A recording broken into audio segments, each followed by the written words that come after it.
Hi everyone, it's John from What Up, and welcome back to another video. We have something truly exceptionally exciting for you this week, and I know I say that a lot, and I tend to say that about everything, that it's really exciting, and I'm very excited, and it's always true, but I really did have my mind blown this week.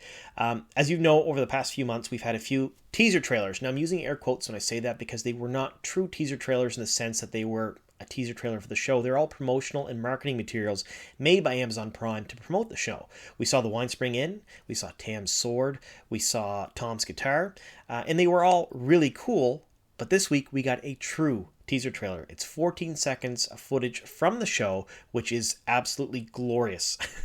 So we're going to show you that teaser trailer first, and then I'm going to break it down, and we're going to talk about certain sections of it and what they could mean for the show, the changes they've made. We're going to speculate on some things that are in there that we don't quite know what they are just yet. It's going to be pretty cool. Now, stay tuned at the end of the video after all of that for our community section. I'm featuring nae'blis. Now, nae'blis is an artist that does Wheel of Time and other fantasy art, and a lot of their stuff is really, really cool. So we're going to break down some of the things that they do and how to support them and how to view their art, because, I mean, it's fantastic. I really enjoy it myself. All right, with that being said, spoiler warning, in this video, I'm going to be talking about scenes from the first book, The Eye of the World. So if you have not read the first book of Robert Jordan's Wheel of Time, The Eye of the World, be forewarned, I may ruin major plot points and character arcs from that story. All right, let's get on to the video.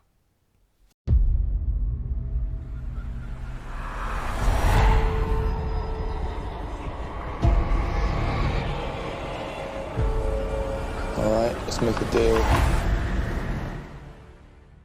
Told you it was glorious. I mean, it was it was pretty cool. That is the first time we've seen footage from the show, and it was amazing. Also, I mean, we've really only seen a couple of unofficial set pictures from, the set that showed any of the characters in action at all. This is the first time that we've seen real stuff from Amazon that's actually showing scenes from the show.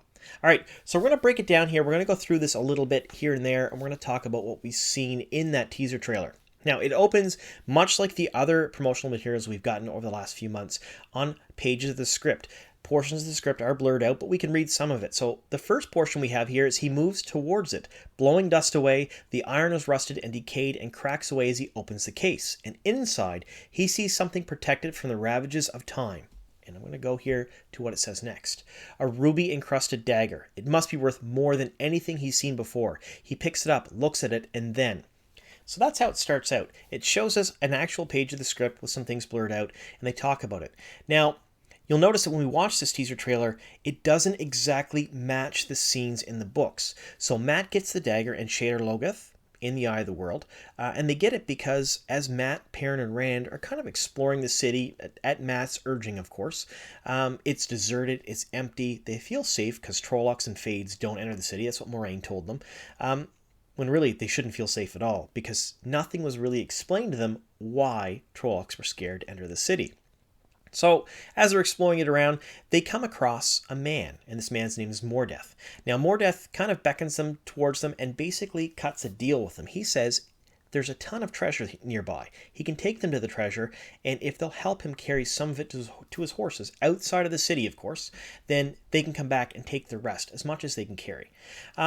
And Rand and Perrin aren't super enthused or impressed with this because, I mean, they don't really have the eye for treasure, but we all know Matt super likes treasure. It's one of the things about him. He likes dicing, he likes winning, he likes gold, he likes jewels. He's always like that from basically the start of the series right through to the very end. That part of his personality stayed intact. So with this, we don't see the treasure room. Now, when they arrive in the room, it is a massive room with mounds of gold coins and chests and jewels and jewel-encrusted weapons. At one point, Perrin picks up an axe and swings it around with all kinds of jewels, and it's absolutely just phenomenal looking. In my mind, when I looked at it, it reminded me a lot of a Dragon's Treasure Trove, like where you come in and you see all these things, kind of like a scene out of Lord of the Rings. And then at that point, they kind of let slip that they're not alone, that Moraine's with them, and Mordeth freaks out, screams, blows up really big, scares them, and then shrinks down really small and kind of goes through a crack in the wall. And so that's what we see there. Now, none of this trailer suggests any of that really happens. So we're going to talk a little bit about some of the other things in this trailer, and then we'll get into the very end on why I think they made these changes. So the next thing, the trailer opens up on this. It looks like a hallway with a window at the end of it with some light coming through it. And it looks kind of like a glow, like you'd see in a sci-fi movie or a horror movie. Now, I've said a number of times that Wheel of Time could be 100% very easily made into a horror show or a horror movie. And this shows it.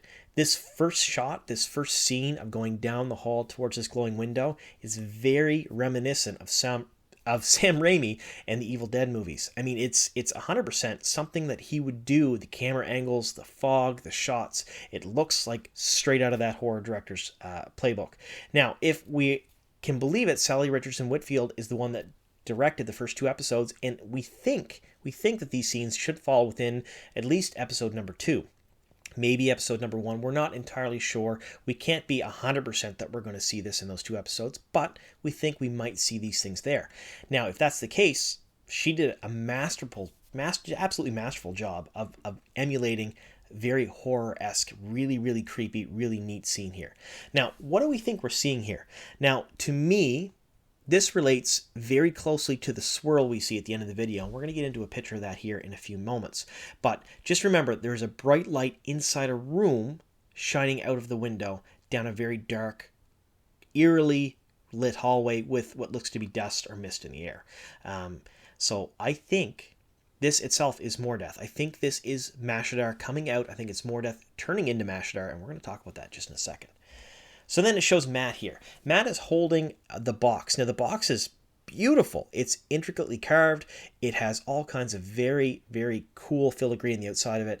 I like this. I like the care they took here in actually crafting this box that holds the dagger. Now, you remember in the books, the dagger wasn't in a box. When Mordeth blew up, Matt dove behind a treasure pile and picked the dagger up in self-defense. That's not really what's happening here. He's finding a box and he's opening it up, and inside it is this dagger. Now, this dagger is really neat looking, but you'll notice that there's a lot of major changes from what you'd think the dagger would look like in the books. Now, most of the descriptions of the dagger and most of the artwork of the dagger shows the ruby actually in the end of the, like it's ruby capped. The pommel is ruby capped, so it's at the very end. And that lends itself to a really easy way, if you're holding the dagger on your side in a sheath, of rubbing that ruby with your thumb.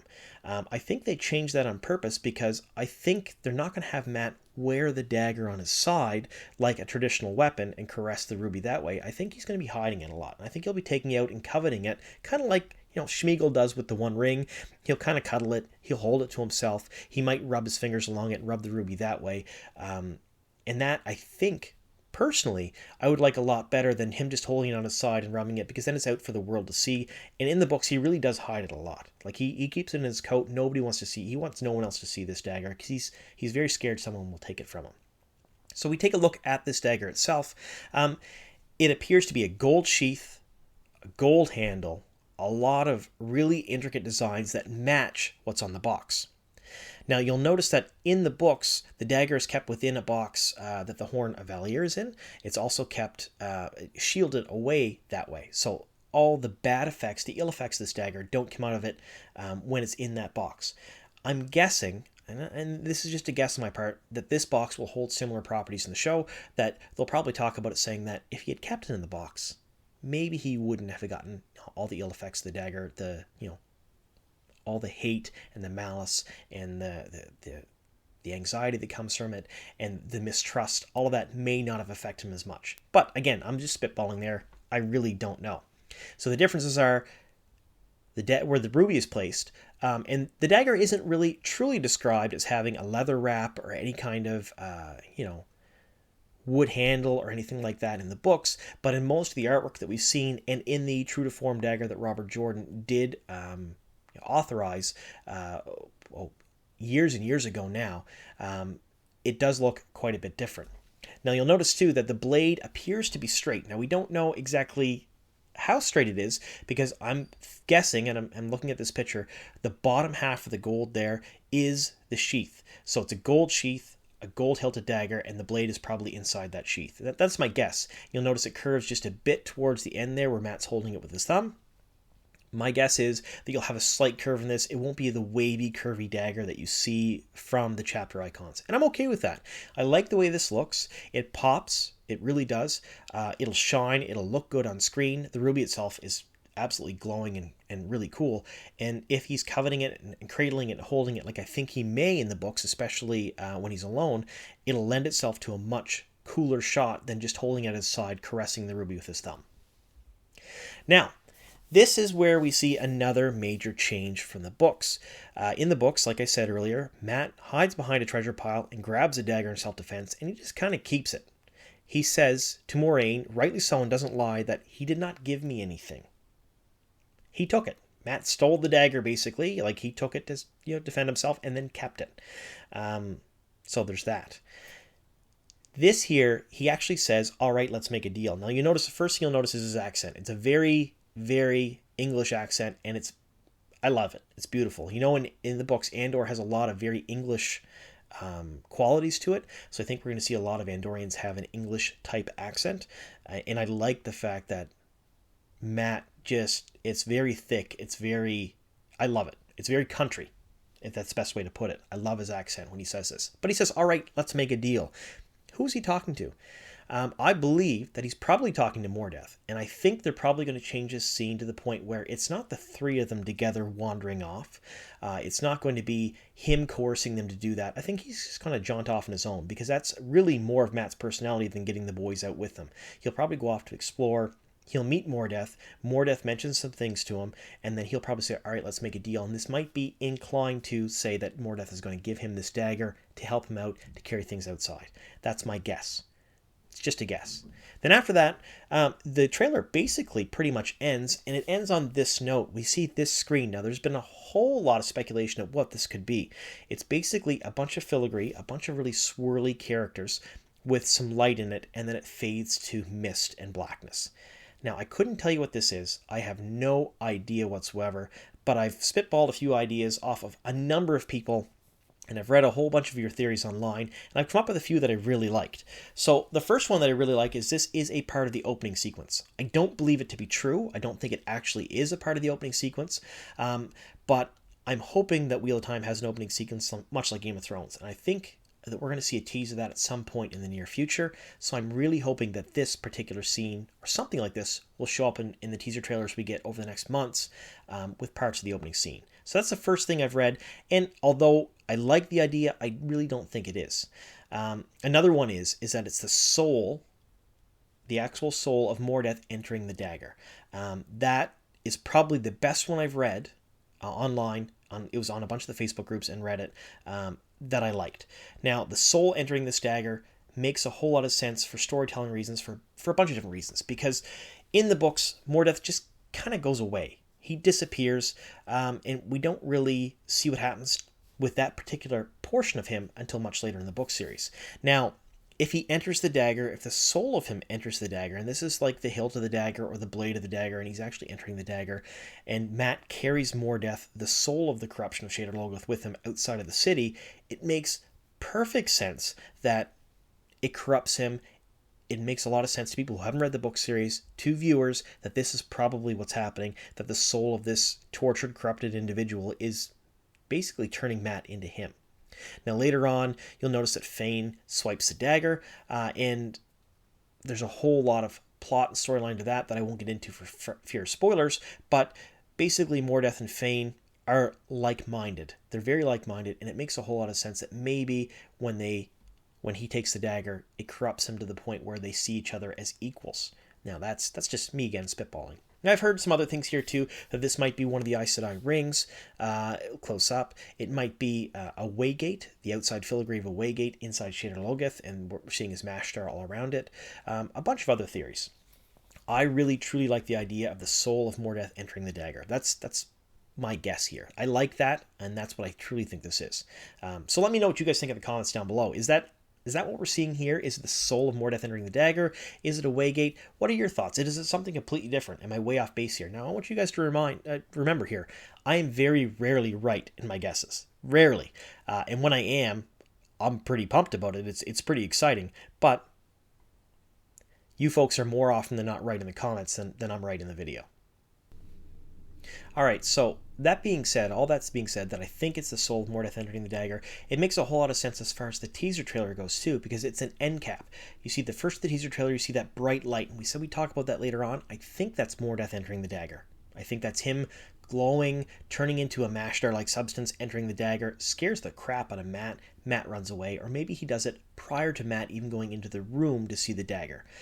He does that. Matt walks into the room, sees the box, opens the box up, and goes, "Hey, I really like this. This is neat. This is cool. All right, let's make a deal. This is what I want." He looks around. Mordeth is no longer there. I'll take it anyway. He walks off back to see the Moraine and Lan and the rest of them. I like that idea. And the end of the trailer is this little glowy bit where it's entering the dagger. 2 bits of glowy bit, probably the same thing. That's my guess. End capping the teaser trailer, both of them Mordeth. I really, really like that idea. And also, there's a lot of mist here. There's a lot of fog. That could be nothing else than Mashdar, in my mind anyway, if we're in Shadar Logoth. All right, so let me know what you think in the comments down below. Am I right? Am I wrong? Am I way off base? What do you think it is? And let me know what you think of the teaser trailer too. Now, I will remind you that my contest ended last week. Andrew Berenson was the one who won. I've been in contact with him, and he has decided to do an episode with me. So we're hammering out the details over the next few days, and in the coming weeks, look for something really special and really fun with a fan of the channel, and it should be really cool. All right. Before we get into the community section, I just want to remind you, if you don't already subscribe to the channel, please do so. I put out weekly Wheel of Time content and at least 1 or 2 videos a week, mostly Wheel of Time and Prime centric. I do some explained videos on Wheel of Time stuff for new people to the series and the show. I also talk to other content creators. I do all kinds of different stuff, but it's all focused on either the Wheel of Time show or the Wheel of Time books. So subscribe to the channel, turn that notification bell on. That way you can see what we're doing and you can follow us and not miss any of our content. Also, follow us on Facebook, Twitter, and Instagram for any new updates to the channel, any new updates to the content we're doing, and for little teases of what we're doing in the future. All right, without further ado, let's get on to the community section. All right, welcome to the community section. Here is the part of the show where I like to highlight a lot of Wheel of Time content creators, artists, and people who make Wheel of Time stuff. Every day we have new people joining the fandom. Every day we have new people starting to make Wheel of Time content. And the more of us there are, the happier I am, basically, because I really like all Wheel of Time content, and Amazon Prime does give us a lot of news and stuff, but there's no merchandise, there's no other stuff just yet. We won't see that for a while, so it's really cool to see people like this. Now, the images you see going by here are all made by Ranlan Lists. I'm going to read a little blurb that Grace Sedai sent me. She's the one who runs Ranlan Lists, just to tell you a little bit about what they're about.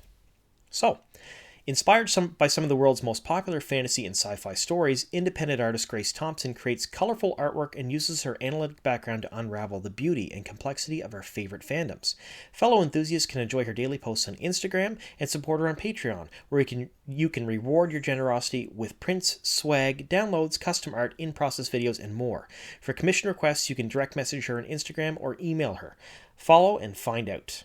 Grace Sedai of the 22nd level. So, I've left links down below to Grace's Instagram, her Patreon, as well as her email. So if you want something custom made, she will definitely do that. At the very least, follow her on Instagram, support her on Patreon, because we all know the more you support all the other Wheel of Time content creators, the more content you're going to get.